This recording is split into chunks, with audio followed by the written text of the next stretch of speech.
Оюун суурингийн хувилбар. Сатан гэж хэм бэ? Хаана байдаг вэ? Юу хийдэг вэ? Юу хүсдэг вэ? Сатаныг хэрхэн ялан дийлэх вэ? Хүн өөрийн хүссэн зорилсондоо хүрэхийн тулд авч хэрэгжүүлж болох үг үйлдэлийн талаар төлөвлөгөө гаргахын тулд зохих шийдвэрийг бодох, боловсруулах, танин мэдхүйн болон сэтгэл хөдлөлийн байдлыг Сатан гинэ. Хүн бүр амьд явах, эрүүл байх, эрх чөлөөтэй амьдрах хүсэлтэй байдаг.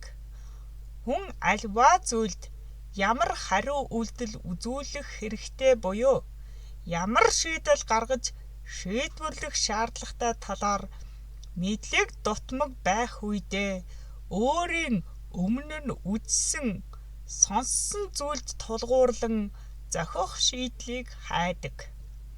Амь нас, эрүүл мэнд болон эрх чөлөөгөө алдаж болзошгүй хэмээн айх айцтай хөтлөгдөн хэдийгээр өмнөх үзсэн сонссон дээрээ тулгуурлан мэдсэн мэдлэг нь хомс хэдий ч зохих зөв шийдэл гарц гаргалгааг сайн мэддэг мэт дүр эсгэж хуурмаг зан гаргадаг.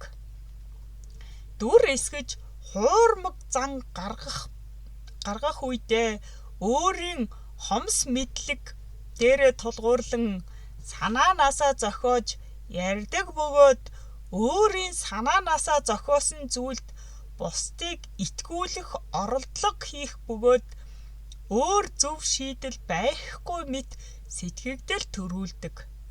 Өөрийн санаанаасаа зохиосон зүйлд итгэдэг учраас бусдыг мөн адил итгүүлж өөрийн хэлснээр үг хэлж үйлдэл хийхийг шаарддаг.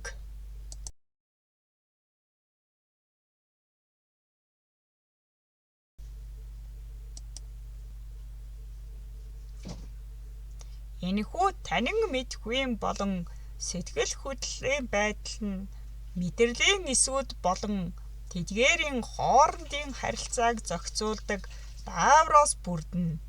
Дүр эсгэх, хуурмаг зан гаргах болон мэдлэг хомс байдлаа нуух үед ялгардаг эсүүд нь эрүүл ухаанаар логик сэтгэлгээгээр бүтээлчээр бодох чадварыг эзэмшээгүй буюу эдгээр эсүүд нь уг чадварыг таних чадваргүй байдаг. Эсүүд өөр хоорондоо холбогдож бие биесээ мэдээлэл авч хоорондоо дааврын нөлөөгөөр харилцан үйлдэл хийх үед эсүүд нь эрүүл ухаанаар логик сэтгэлгээтэйгээр бүтээлчээр бодох чадварыг таньдаг.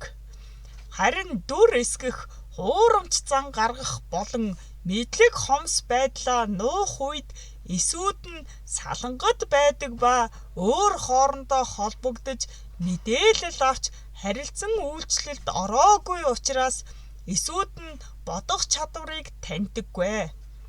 Анагаахын шинжлэх ухаанд үүнийг эсүүд үхэгдсэн бөгөөд эсийн гүйцэтгэх үүргийг гүйцэтгэх чадваргүй болсон бөгөөд хоорондоо холбогдоогүй салангат эс гэж нэрлэдэг.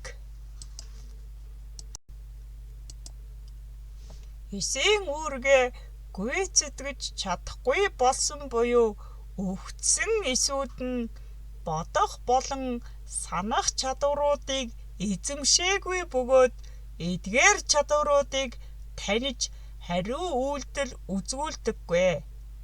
Хүний бие дэх үхэгдсэн эсийн тоо нэмэгдэх үед тухайн хүн бусдад итгэхгүй, эргэлзэх, сэрдэж сэжиглсэн, үннийг нуусан, бусдыг доромжилж басамжилсан, шүүж буруутгасан, шуналтай, атаархуу бөгөөд бусдыг өөрийн хүсэлд нийцсэн үг хэлж үйлдэл хийхийг шаарддаг. Тиймээс үхэгдсэн эс давмгайлсан үед сурах, мэдэх хүсэл төрдөггүй.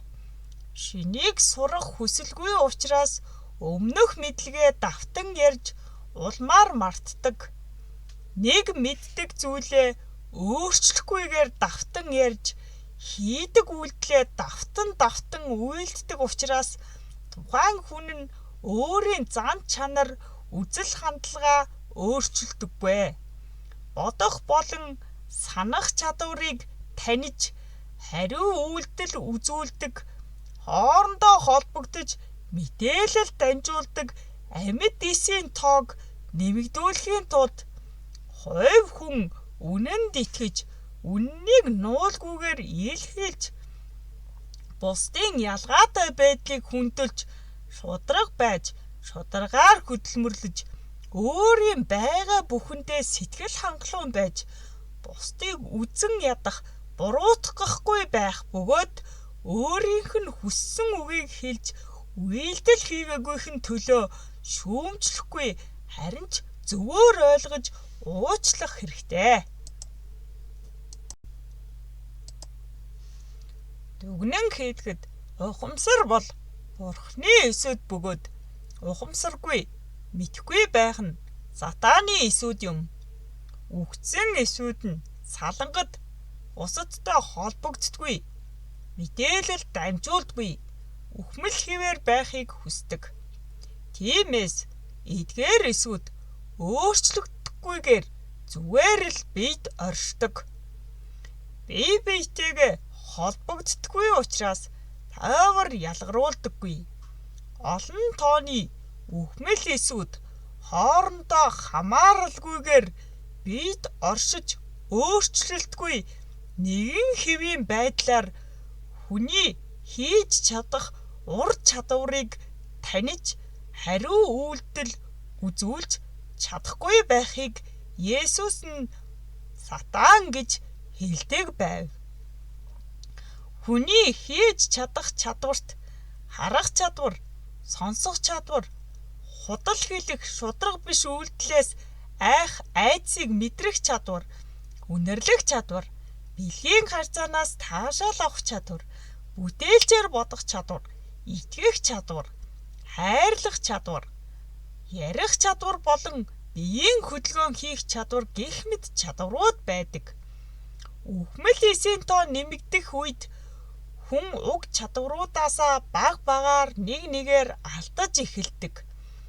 Мөн хүний биед амьд эсийн тоо нэмэгдэх тусам тухайн хүн аливаа асуудлыг шийдвэрлэхдээ итгэх, үннийг нуухгүй байх, буруутгахгүй, шүүмжлэхгүй, ялгаатай байдлыг хүндлэх, зөвөр ойлгож тайлбарлах, уучлах болон бусдын доромжилсон үг бүрд хариу үйлдэл үзүүлэхгүй, харин үл тоох үйлдэл хийдэг байна.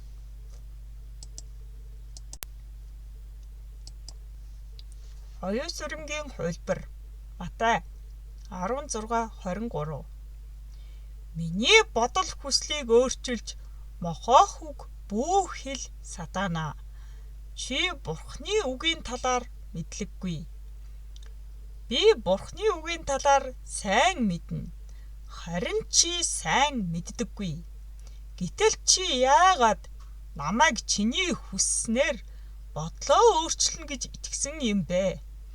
Чиний махан бие чамд аюул учруулж болзошгүй, эрсдэлтэй өөрчлөлт гарахгүй байхыг хүсдэг. Харин чиний оюун ухамсар болон хүсэл зориг чинь мэргэн ухаанаас суралцж ухамсартай байхыг хүсдэг. ертөнцийг бүтээхээс өмнө Бурхан өөрийн дүр төрхийг усан дээр тусныг хараад шинэ зүйлийг нээж мэдхийг хүссэн. Харин ус нь түүний дээр өөрчлөлт бий болж гэрэлт тусныг мэдээгүй урсаар л байсан. Чиний махан бие усны адилаар цаг хугацаа өнгөрөх бүрт нэгэн хэвийн өөрчлөлтгүй амьдралаар амьдрахыг хүсдэг. Чиний биед орших бодол хүсэл бол яг л усан дээр туссан Бурхны тусгал адил юм. Чиний бодол хүсэл мэргэн ухаанаас суралцахыг хүсэж буй боловч чи өөрийн хүслээ үл тоож зөвхөн махан бие чинь аюулгүй амьдрахад л анхаарлаа хандуулдаг. Мэдлэггүй байдал бөгөөд мэдхийг хүсдэггүй байдал нь чиний дотоод дайсан бөгөөд чамайг шин зүйл сурч мэдэх хүсэлгүй бөгөөд амьдралдаа өөрчлөлт гаргахгүй орсоор л байхад хүргэдэг.